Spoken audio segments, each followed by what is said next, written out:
power continues to shift and ping pong between the two major parties. It doesn't seem like anything gets done. Things are just getting more divided, more extreme, and that is because the current system incentivizes it. It is shocking that in reality, your vote only counts as much as the party wants it to, right? Because if at any time they can pull the candidate out that you voted for in the primary, then what did your vote really mean in the first place?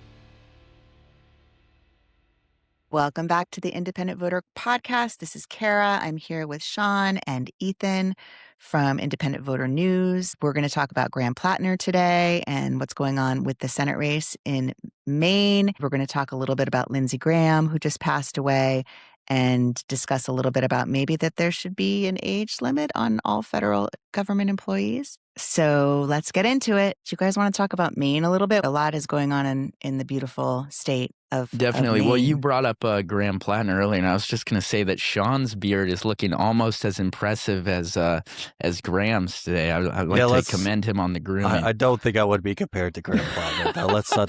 This is why look. I'll be honest because I've seen myself, and I'm like, maybe I should shave after all this because I don't know. It's like that. There's that SNL sketch with Brett, like the Brett Kavanaugh SNL sketch where Matt Damon is, and they do this. He's like, of course, rest in peace, Lindsey Graham. But Kate McKinnon was doing Lindsey Graham, and oh my God, you comparing Kate Brett, McKinnon doing, yeah, comparing Brett Kavanaugh to Bill Cosby, and Matt Damon playing Kavanaugh's like, please don't compare me to Bill Cosby, please don't.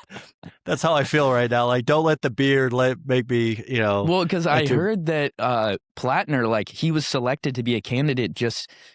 Some Gen Zs or millennials were like, oh, we really like the look of this guy. Yeah, really oh my God. So, yeah, they looked at the look and the sound. They were actually looking for a lobsterman, right? Yeah. And so instead they found this guy who farmed oysters. And Ethan, you're exactly right. It's these two kids, pretty young, I guess they're in their mid-20s, who went and knocked on Graham Platner's door and said, you should run for United States Senate against Susan Collins. And he was just, almost, I guess, arrogant enough to believe that this was possible, even knowing everything that he knew about himself and how he had conducted his life prior to that knock on the door.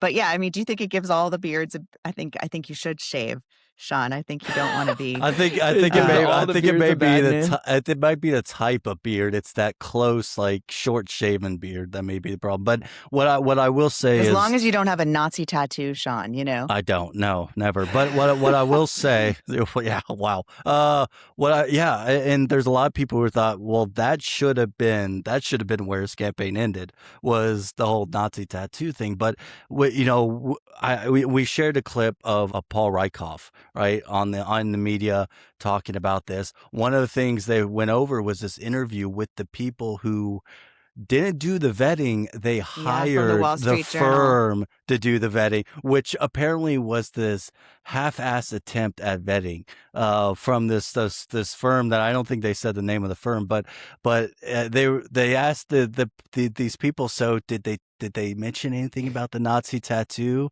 How about the Reddit post? And it's the most awkward thing because there was a horrific interview, I have to say. Like, horrific. Oh my God. They needed to get press briefed on their own press briefing, right? Yeah. Either they needed better media training or just the short and simple, explanation was Graham Platner was barely vetted at all going into this. He wasn't vetted. He was not vetted, or barely. That's exactly right. And so what happened was the press vetted him, right? I mean, running for U.S. Senate, it's not a picnic. It's not, it's, you do get vetted, you do get asked the hard questions, and people do come forward and talk about things that happened in your past. And, it's a good thing that it all came out, and it all came out. It's really interesting, in time for the Democratic Party to use this obscure section of election law to, in fact, replace the person who had just been elected with 71% of the vote. So right now in Maine, they're going through, the Maine Democratic Party is empowered by Graham Platner, who gave up his right to run by sending the Secretary of State a letter. She's actually running for his seat now, but anyway, he went through the motions of doing that by 5 p.m. yesterday. And now the Democratic Party in the state of Maine has until the 27th of July at 5 p.m. to come up with a new candidate. So they have had to come up with this whole new process and have a whole new election for who's going to get on the ballot. And just found out that they're not going to use ranked choice voting, which is really a shame. They're going to use this other kind of sort of runoff voting that seems more like a where the delegates have to vote again and again and again. It's going to be 600 of them apparently, and they're going to be all meet in Bangor, Maine. So it's a vigorous competition. I think there's at least 7 people in the race. They all have to get 500 signatures each. And then they're going to be able to elect, I guess 113 people are going to elect the other 500 people who get to come to the party. And then they're going to decide who the candidate is for the Democrats.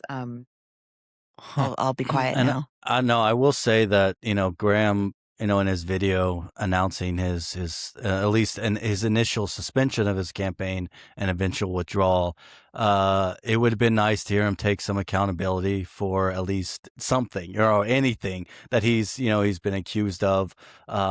He didn't, but one thing that he noted during that video was, it was no coincidence essentially that this came out, in the final week. And my take, just like it was with Swalwell, was like, you're right, it is no coincidence. And that's the thing about being vetted, is that you have to expect in that last week before the election, or that last week for the party to do something about your nomination, for something big to come out.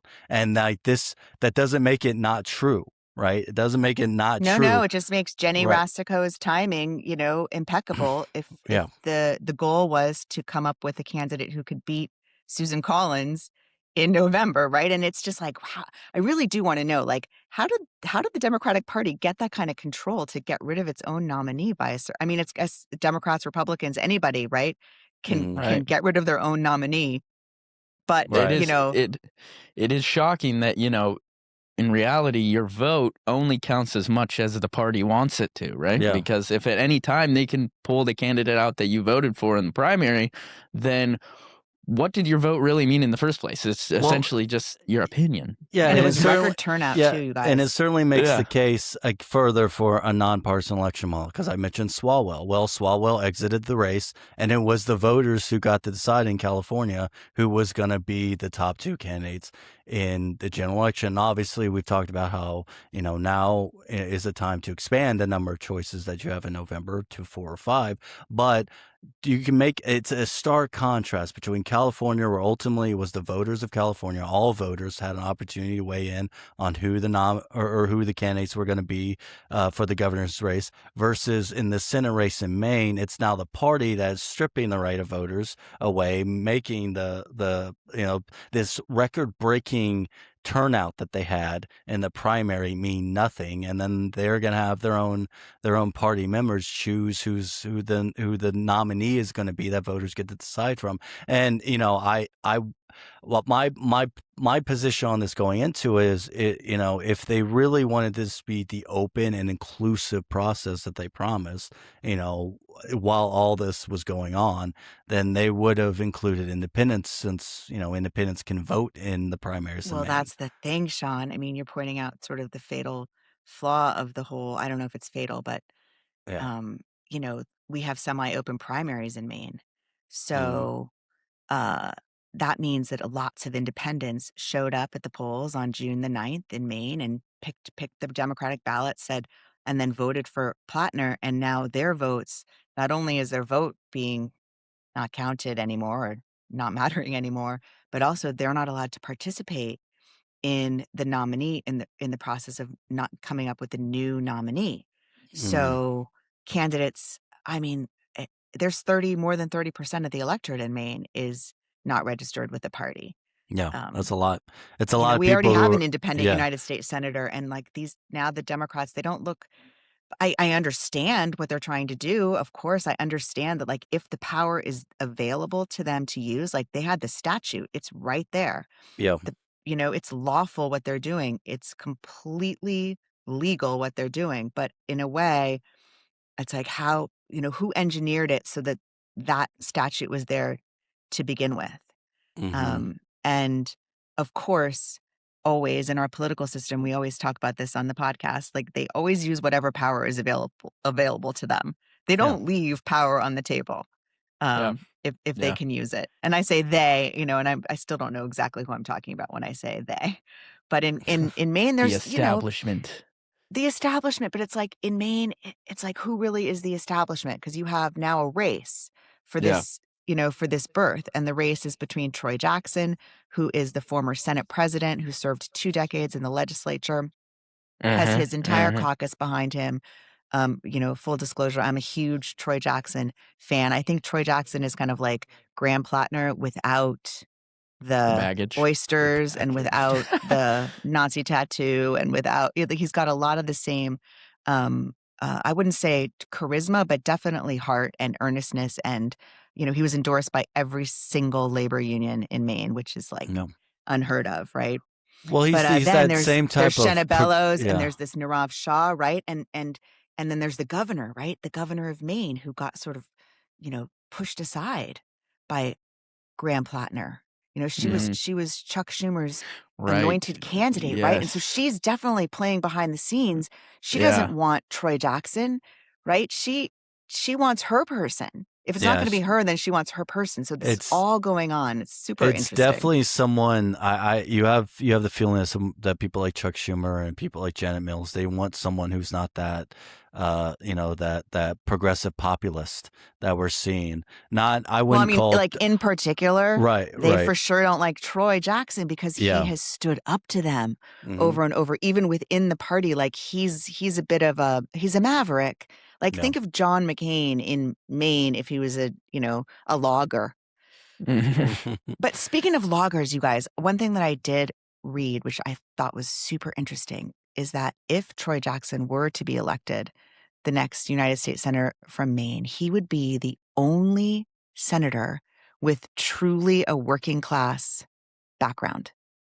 The only one out of 100. Which is like, wow, that means like they might have worked, some of those people might have worked like part-time when they were in college as a waitress or, a server or something like that. What about Fetterman? What's his background? It's not working class, Okay. They're all very privileged. They all come from very, privileged So like backgrounds. You're saying, it's Platner without Jackson's less performative. That could benefit someone like Jackson. And honestly, if you are the Democratic Party and you are looking to beat Susan Collins, then someone like that, someone who is from the working class, someone who understands what the average American is going through right now, working in a medium income job or however much loggers they get paid. But obviously, Americans are struggling right now. They have to fight for everything. They have to fight for everything. Yeah, they have to fight for everything. Obviously, and they have to ruin their bodies to do it, and they're unsung heroes, right? And right.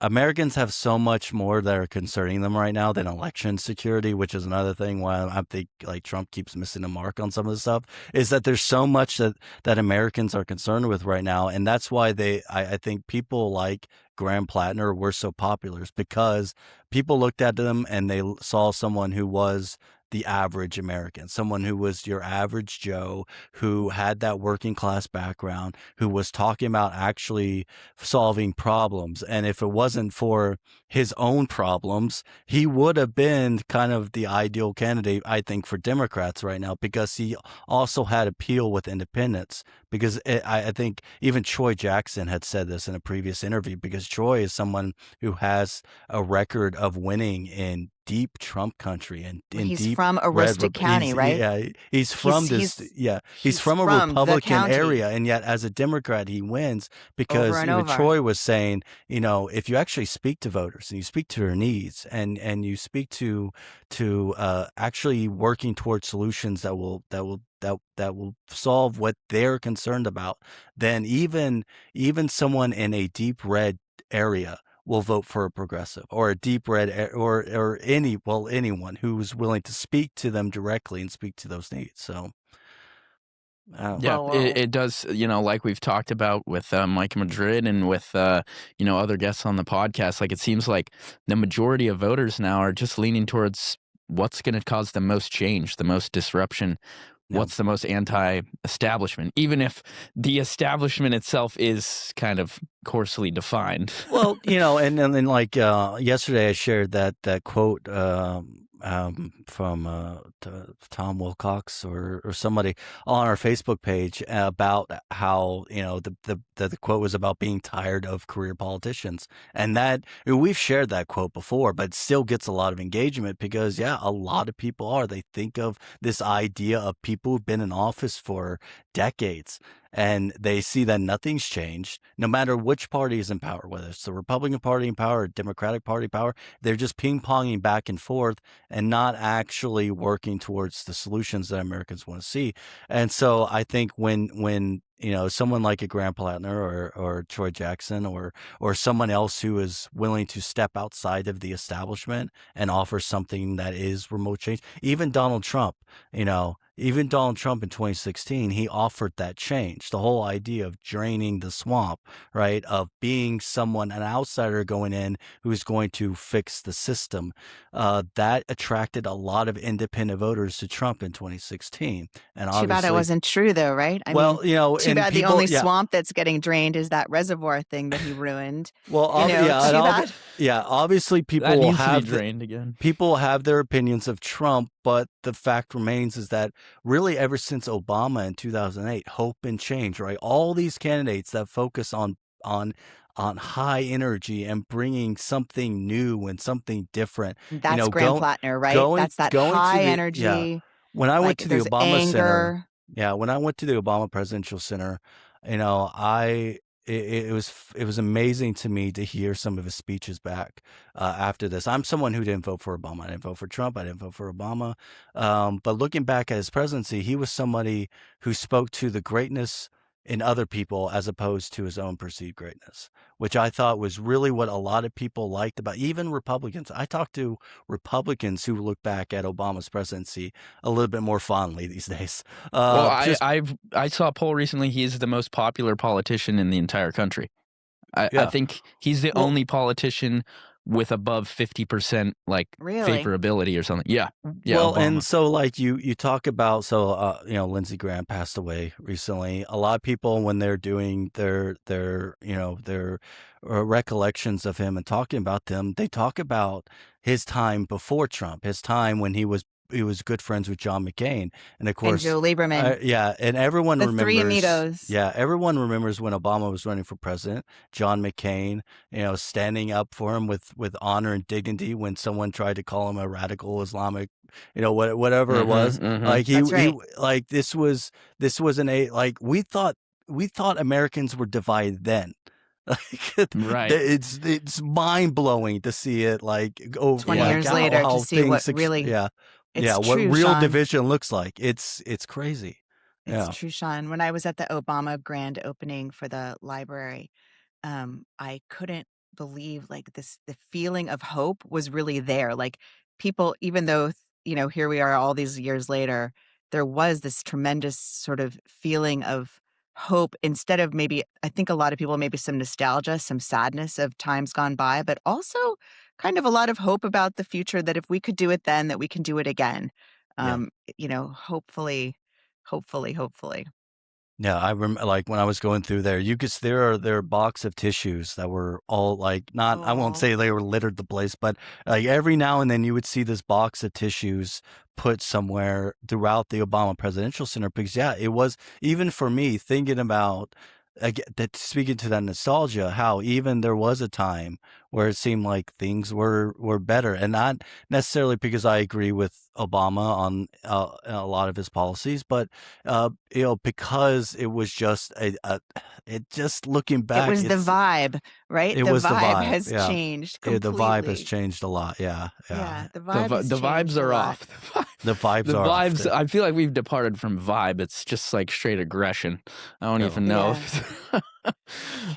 But the thing is this is why we need to focus on reforming the system as opposed to finding that perfect candidate, finding the person that will. That's it, Ethan. You totally we gotta enable candidates to talk to a broader range of people and show them, look, the majority of Americans agree on the majority of issues. It's really not as divided as it seems when you go on to these echo chambers. X and like Instagram and all these, social media platforms, and that's what we're trying to do here at independent voter as well. And I right, have to like say, I'm the so guilty though of looking at all of the X and the Facebook and all of it around Platner. Like when that story was going, I just got completely like sucked in by it, you guys. Like what's going to happen next, and what's he going to do, and what's he going to say, and it's captivating to see somebody rise. It's also sort of captivating to see somebody fall. Right.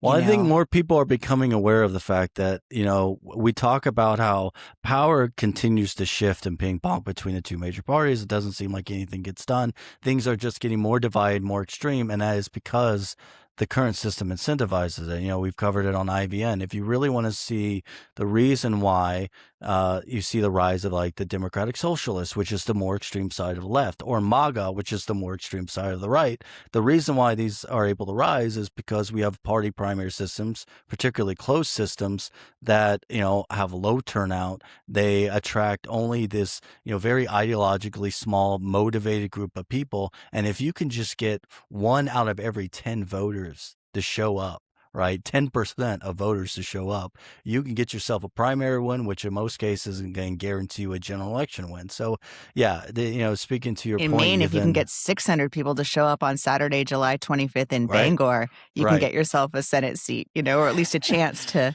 go up against Collins in a year. What I heard that Maine is like a plus 14 Dem state now. Like, wow. Good luck, Senator Collins. Like, if they get a nominee in here, you're going to have a real run for your money. With the level of dissatisfaction with Republicans and Trump in Maine, like, whoa. So who knows what's going to happen? He wasn't the senator, by the way. Lindsey Graham wasn't the senator I was expecting to see an obituary for. I was expecting to see it for Senator McConnell. Oh, I saw the notification on my phone. I literally didn't read the full thing. Like, I thought it was about McConnell. And then the next day I looked and I was like, oh, 71. All that mystery. Think about the mystery behind it. Like, and they almost it almost seemed like the death of Graham, and people have noted this too, but it almost seems like the death of Graham kind of pressured McConnell's people to be like, okay, we have to come out with some proof of life photo or something, because speculation was But speculation was, it was very much, and again, this has been said before, it was very much like a hostage photo, because he had today's newspaper, or that day's newspaper from the Washington Post. It was the sports section of that day's Washington Post in there. But it's crazy. Oh, like, really? McConnell, they did it with the date, so they could make sure he didn't hold it. He didn't hold it up like this, like you would see in like Austin. But he had it off, and you could see it.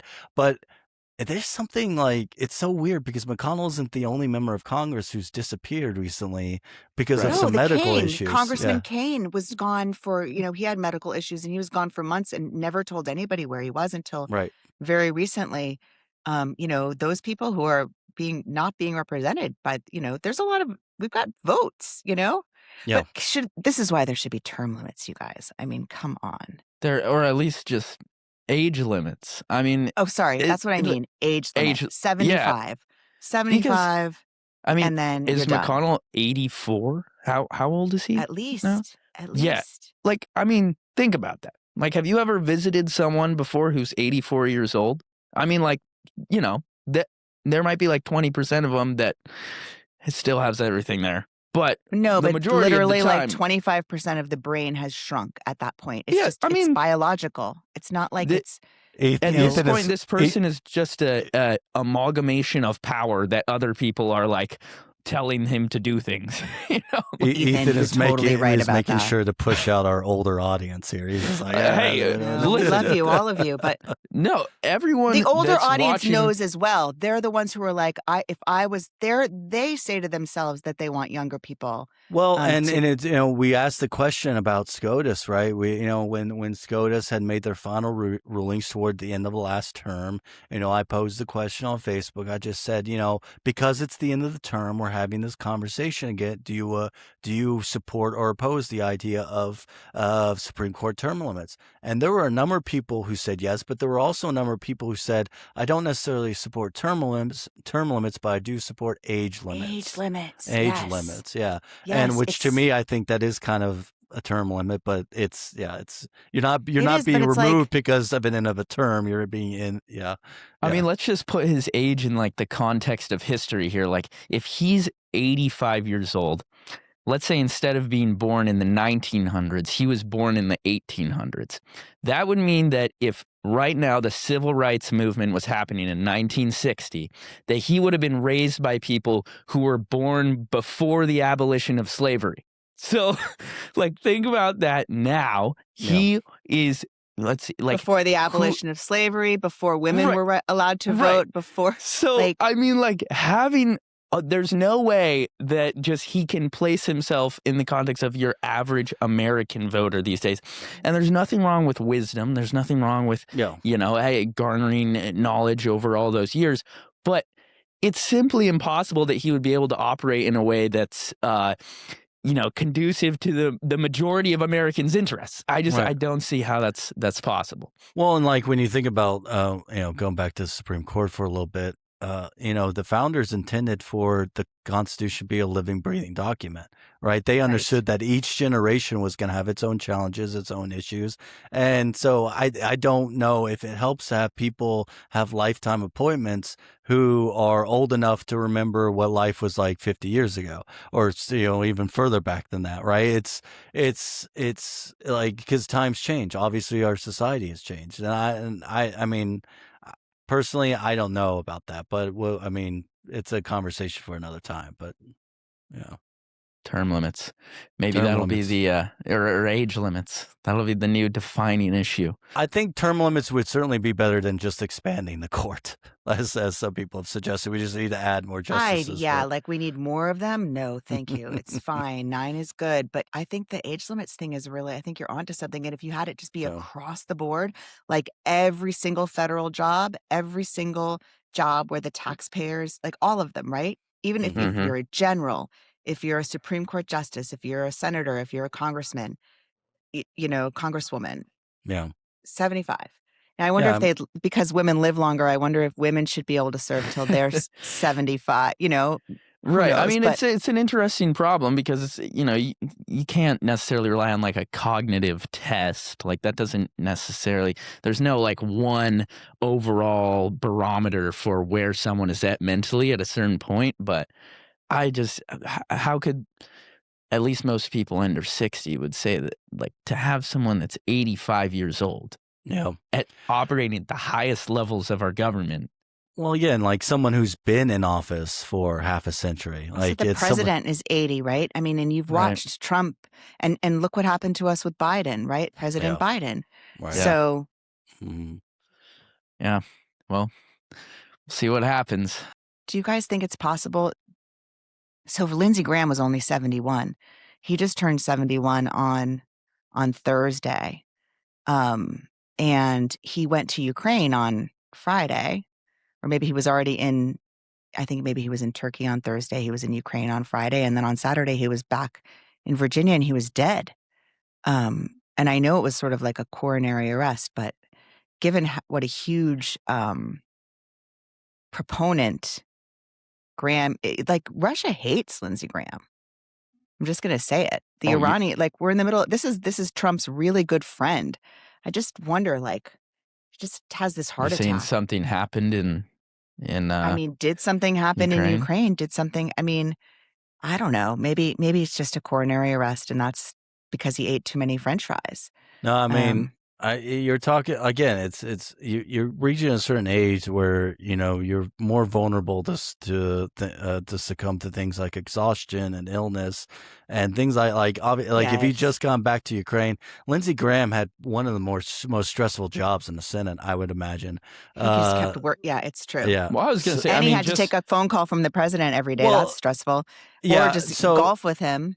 My thing is my little tinfoil hat conspiracy theory is Trump said that he spoke to Lindsey Graham right before it happened. Yeah. I don't know if I believe that because I totally believe it. Well, no, Trump was like, well, the last thing he talked about was, you know, the Save America Act. But I remember, I think after, you know, Charlie Kirk passed away, didn't Trump say something's very similar. Like, I spoke to him right before he died, and he wanted exactly what I want Congress to do right now, and that's what he spoke about. Oh, When there jeez. are reports that said that Lindsey Graham had talked about even that day, talking about, well, before he dies, Sanctions. he wants to do Russia sanctions. He wants to get all Yeah. this foreign policy stuff done. Like Yeah. that was on his bucket list. So, And so Graham and McConnell both are just, two of the hawks, two of the most Right. anti-Russia senators, right? And so now they're Yeah. both It's certainly going to be a turning of the tide, a new generation of leaders. but not the a new top of generation of Graham Platners, right? I mean, No. that just is not going to cut it. And I was thinking about it, it's all politics it is about batting averages, you guys.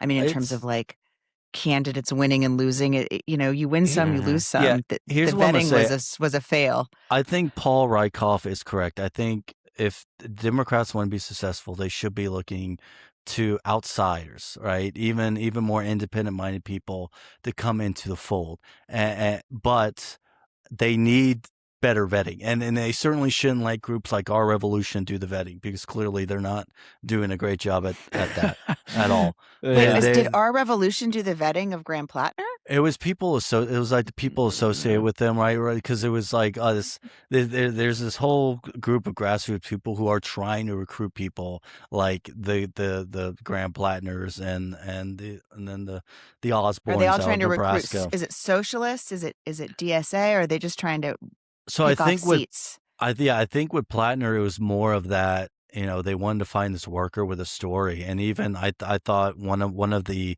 as much as you say you like Troy Jackson, Cara, I think one of the missteps he had post Graham Platner was saying, I knew about, I heard about the the Nazi tattoo and all this other stuff, but I was really taken in by the story. That's not a good excuse. That's not to keep supporting someone. I don't know. But I mean, none of those people who went to the polls and voted for Graham Platner on June the 9th in Maine, none of them knew that he was about to be credibly accused of rape. Oh, no, right? no, of course not. So, but, yeah. like, they all have they all did for sure know about the Nazi tattoo, though, guys, and they all knew about, troubling behavior for sure, and they knew about the Reddit posts, and they knew, and they voted for him anyway, and they'll get to live with that. It's an interesting conflict of kind of, the left is known for canceling people, and yet when there's someone there that seems to kind of, support their ideals and be kind of a vehicle to move forward, it's all kind of pushed to the side, which is, Ethan, what do you think about that? That's like so astute, that analysis. That's exactly right. You're exactly on. So like, what do you really think about that? Like, what's to be done about that? Yeah, I mean, that's the problem, is the whole cancellation. The internet cancellations are not they're not an institution, actually, which is interesting when you think about it, right? Because the Democratic Party, they have these, systems to eliminate candidates. They're supposed to vet the candidates. They can, like we've talked about, they can, kick Platner out of the nomination if they really want to, if he gives them the okay. But these online, the online kind of court of opinion is just not very deterministic whatsoever, right? It's completely based off of the emotion and the feeling of the crowd. And I guess I would say that I think if you are going to be someone who cancels people for any variety of things, some videos that they had in the past, a tattoo, like, apply that rhetoric across the board. Like, apply your filters across the board, and make sure that you're holding yourself to a certain standard of like, okay, I'm gonna cancel this person even though they're even though they support Medicare for all, right. I was gonna say, one interesting thing about the whole DSA is we've talked about how Trump kind of uses the backlash from his enemies as a way to energize his own base, right? He'll say something, and then the Democrats fire back like, I can't believe you said this. And that with the DSA, it is the backlash to them from the establishment Democrats that kind of harnesses the energy, right? When Mamdani came in, you have Cuomo, who is, much more center, much more establishment, and people kind of fed off of this energy of like, look, he's making them angry. It's a pickle for the Democratic Party of like, how do we support someone while at the same time not making not making it obvious?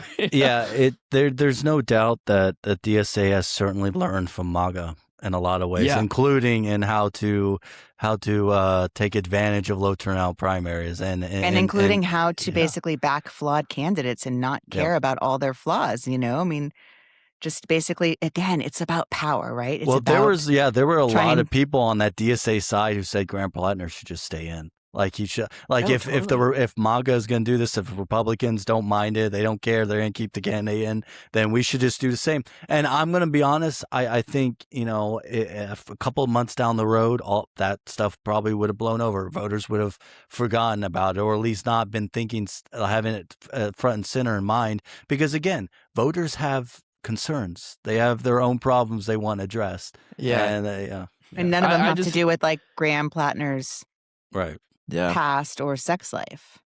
Right. You can't claim to be on the moral high ground on one issue and then, move way farther down on another. I mean, to me, but I mean, I agree. I think if you are going to claim the moral high ground, you need to live with that. So stay up there. Obviously Graham Platner exiting the race and calling for him to exit the race was the right thing to do, in my opinion. And I think, to see that consistently on both sides of the aisle would be better and great.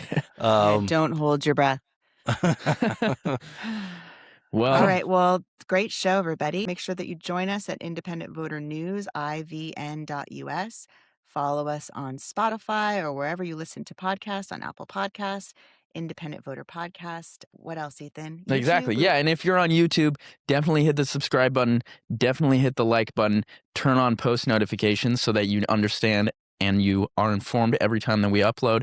And also leave a comment down in the description or down in the comment section if you want us to give our opinion on something that you're interested in, or tell us where we're wrong, because that's what being an independent is all about. Thanks, everyone.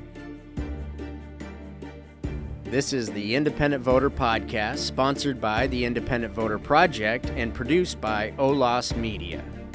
Remember, you can always find the Independent Voter Podcast or the How It Really Works series at ivn.us. Follow and subscribe at olasmedia.com.